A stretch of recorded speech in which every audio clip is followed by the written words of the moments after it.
Hello, नमस्कार दोस्तों।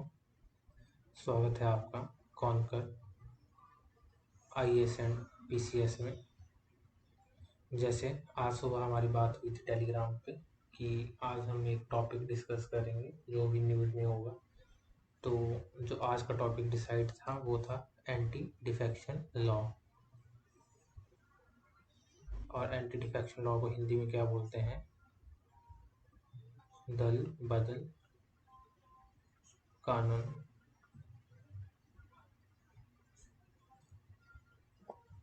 अब बात करेंगे कि एंटी डिफेक्शन लॉ या दल बदल कानून क्यों न्यूज़ में है। तो जो ये दो एमएलए हैं, प्रकाश राणा एंड होशियार सिंह। ये प्रकाश राणा कहाँ से हैं? ये हैं जोगिंदर से।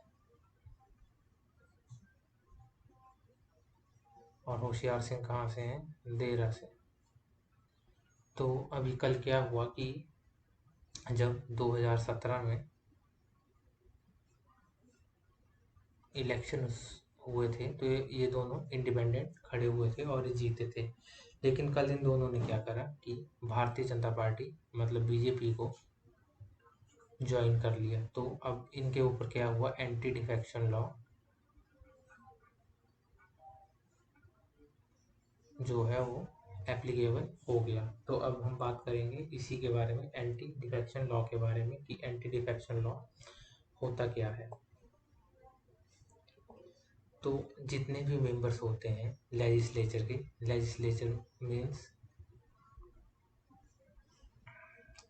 या तो स्टेट लेजिस्लेटिव असेंबली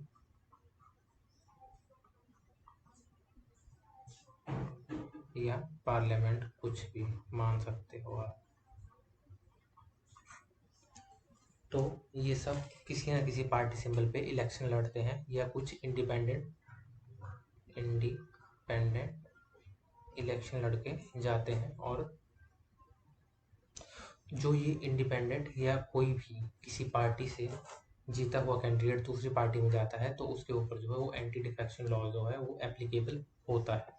अब बात करेंगे कि जो मैंने अभी आपको बताया कि अगर कोई इंसान पार्टी को छोड़ना चाहे इलेक्शन के बाद, जैसे किसी ने किसी सिंबल पे इलेक्शन लड़ा, जैसे मैंने आपको वो जोगिंदर नगर प्लस देहरा का अभी एग्जाम्पल दिया कि इन्होंने इंडिपेंडेंट इलेक्शन लड़ा था लेकिन इन्होंने क्या करा? भारतीय जनता पार्टी ज्वाइन कर ली। अगर हम बात करें आज़ादी के ही टाइम से तो ये जो है एक अनरिजॉल्व्ड मैटर है। लेकिन उसके बाद क्या हुआ? एक एग्रीमेंट हुआ था किसके बीच में? पार्टीज के बीच में, कि जो लेजिस्लेचर है जो कि इलेक्टेड हुए हैं किसी पार्टी टिकट पे वो रिस्ट्रिक्ट होंगे from defecting to another party, मतलब दूसरी पार्टी में जाने। लेकिन इसका भी कुछ ज़्यादा प्रभाव नहीं हुआ। उसके बाद क्या हुआ? 1985 में एक अमेंडमेंट लाई गई जिसको क्या बोला गया? 52nd अमेंडमेंट 1985, और जिसको नाम दिया गया एंटी डिफेक्शन अमेंडमेंट। तो ये आपको याद रखना है कि कौन से अमेंडमेंट हुई थी। वो थी 52nd अमेंडमेंट 1985 जिसको बोला गया था एंटी डिफेक्शन अमेंडमेंट। तो ये पॉइंट जो है वो मोस्ट इम्पॉर्टेंट पॉइंट है, इसको आप मार्क कर लीजिए। लेकिन उसके बाद क्या हुआ? 2003 में एक और अमेंडमेंट आई जिसको बोला गया 91st कॉन्स्टिट्यूशनल अमेंडमेंट एक्ट। उसमें क्या बोला गया कि जैसे कोई भी पार्टी है अगर उसके 2/3 पर्सन्स अपनी मर्जी से किसी दूसरी पार्टी में जाते हैं तो उनके ऊपर जो है वो एंटी डिफेक्शन लॉ एप्लीकेबल नहीं होगा। तो ये बात आपको याद रखनी है कि 2003 में जो 91st अमेंडमेंट आई थी उसमें क्या बोला गया कि अगर 2/3 मेंबर इकट्ठे दूसरी पार्टी ज्वाइन करते हैं तो उनके ऊपर एंटी डिफेक्शन लॉ जो है वो एप्लीकेबल नहीं होगा। तो ये पॉइंट भी आपको याद रखना है। दोनों पॉइंट जो है वो इम्पॉर्टेंट है। अब बात करते हैं कि जो प्रिसाइडिंग ऑफिसर्स होता है हाउस का, उसका ही डिसीजन फाइनल माना जाता है। तो ये आपको याद रखनी है। कई बार पेपर में क्वेश्चन आ जा सकता है कि जो एंटी डिफेक्शन लॉ में है वो फाइनल डिसीजन किसका होता है। तो आपको मैंने बताया वो किसका होता है, वो है प्रिसाइडिंग ऑफिसर का। तो ये चीज़ आपको नोट डाउन कर लेनी है। अगर बात करी जाए कि अगर किसी मेंबर की डिस्क्वालिफिकेशन हुई है तो क्या वो जुडिशियल रिव्यू के अंडर आता है? तो ये आपको चीज़ याद रखनी है कि हाँ, वो जुडिशियल रिव्यू के अंडर आता है। तो ये भी एक इम्पॉर्टेंट पॉइंट है, आपसे पेपर में पूछा जा सकता है कि जो एंटी डिफेक्शन लॉ जो है वो क्या जुडिशियल रिव्यू के अंडर आता है? तो आपको बताना है कि हाँ, वो जुडिशियल रिव्यू के अंडर आता है। और इसमें एक और पॉइंट आपको नोट करना है कि जो प्रिसाइडिंग ऑफिसर होगा वो उसको कोई टाइम बाउंड नहीं है कि वो कब डिसाइड करे किसी डिफेक्शन के केस को।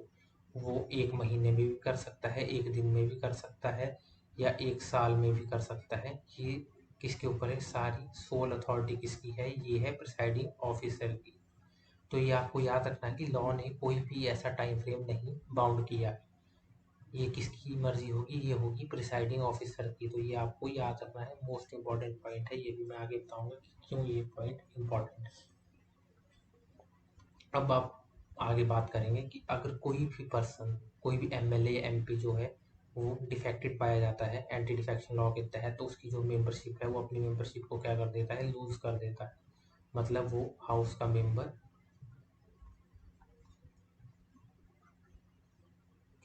का मेंबर नहीं रहता।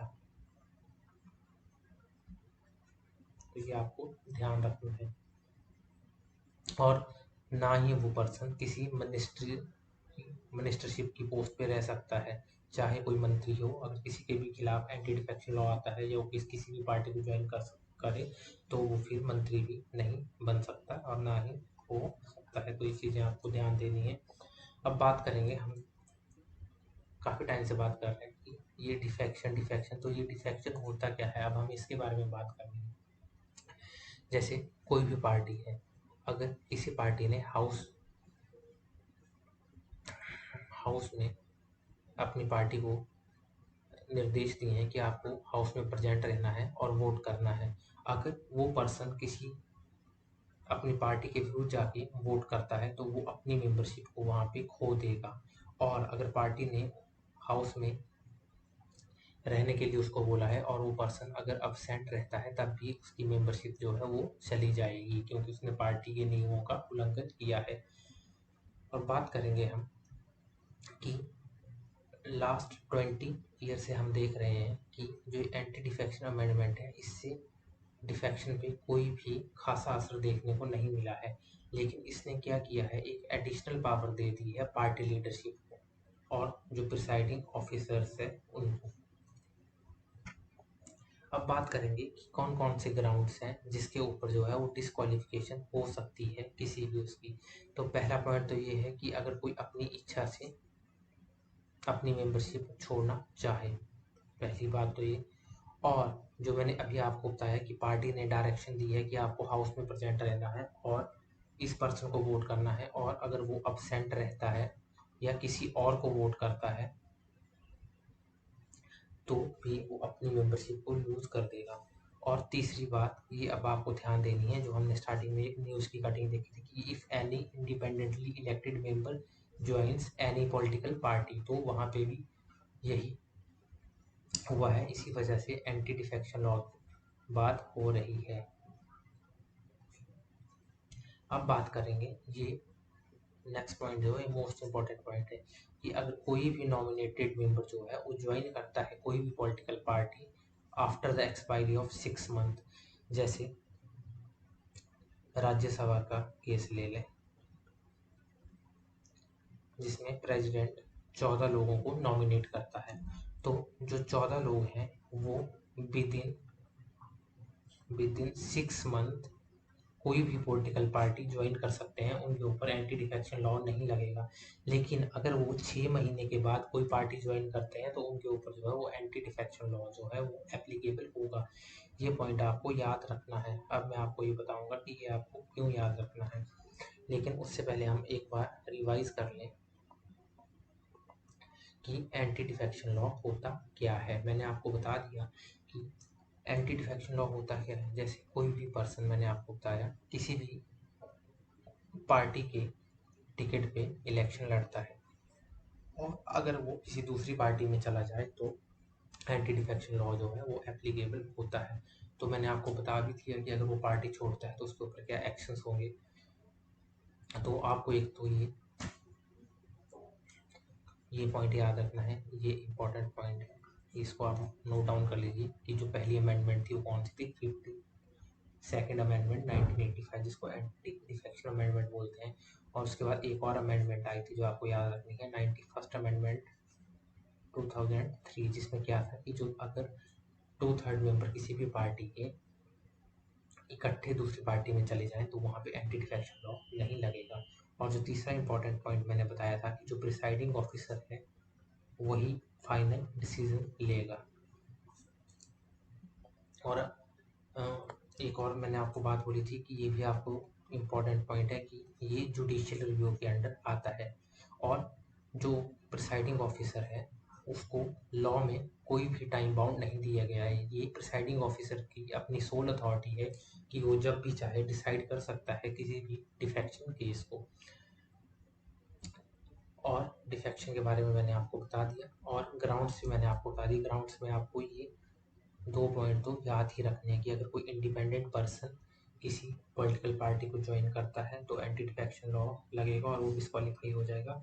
और जैसे मैंने आपको नॉमिनेटेड मेंबर की बात बताई, जैसे राज्यसभा में प्रेसिडेंट 14 मेंबर्स को नॉमिनेट करता है, तो जिस दिन वो शपथ लेंगे उसके 6 महीने के अंतराल पे उनको कोई पार्टी ज्वाइन करनी पड़ेगी अगर वो चाहते हैं कोई पार्टी ज्वाइन करना। अदरवाइज 6 महीने के बाद अगर वो कोई पार्टी ज्वाइन करते हैं तो वो डिस्क्वालीफाई हो जाएंगे। तो लास्ट में हम क्या करेंगे कि ये क्वेश्चन देखेंगे। ये क्वेश्चन जो था अभी यूपीएससी 2022 में पूछा गया है, जो 5 जून को हुआ था।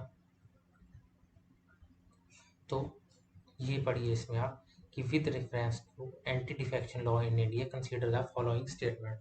तो इसमें आप पहली स्टेटमेंट पढ़िए कि law specifies that a nominated legislature can not join any political party within 6 month of being appointed. तो ये स्टेटमेंट क्या हो गया, ये स्टेटमेंट रॉन्ग हो गया। देखिए मैंने अभी आपको करवाया यहाँ की जो नॉमिनेटेड मेंबर है वो क्या है, किसी भी पॉलिटिकल पार्टी को ज्वाइन कर सकता है 6 मंथ से पहले। तो पहली स्टेटमेंट क्या हुई, गलत हो गई। और दूसरा क्या है यहाँ स्टेटमेंट कि law does not provide any time frame within which the presiding officer had to decide defection.